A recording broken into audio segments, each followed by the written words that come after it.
Israel air force మళ్ళీ తన దాడులు కొనసాగించింది.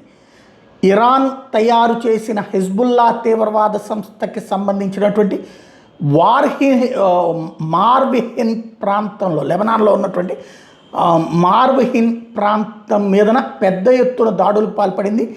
అక్కడ లెబనాన్లోని ఈ ప్రాంతంలో హెజ్బుల్లా వాళ్ళకి సంబంధించినటువంటి కమాండ్ సెంటర్ ఉందట. దాన్ని భారీ ఎత్తున బాంబులతో విరుచుకుపడింది, భారీ దాడి చేసింది, పెను ఉత్పాతాన్ని సృష్టించింది. ఇదిగో ఈ టైప్లో వచ్చింది అక్కడ పరిస్థితి. ఒక ఆకాశంలో మబ్బులు కమ్మినట్టుగా ఇదిగో ఇట్లా బిల్డింగ్ ఉంది. ఆ బిల్డింగ్ మీద ఒక్కసారిగా మిసైల్తో విరుచుకుపడింది. ఆ తర్వాత వచ్చినటువంటి వీడియో చూడండి ఎట్లుందో. ఇది పరిస్థితి. ఓవరాల్గా ఇజ్రాయిల్ అయితే తన దాడుల్ని ఆపట్లేదు, కొనసాగిస్తూనే ఉంది. ఓ పక్కన చర్చలు జరుగుతున్నాయి లెబనాన్కి ఇజ్రాయెల్కి మధ్యన, అమెరికాలో వాషింగ్టన్లో. ఇంకొక వైపున అంటే లెబనాన్ ప్రభుత్వం కూడా సహకరిస్తోంది. ఎందుకంటే లెబనాన్ ప్రభుత్వం మీదనే డామినేట్ చేసేటటువంటి దరిద్రపు వ్యవస్థ ఈ హెజ్బుల్లా.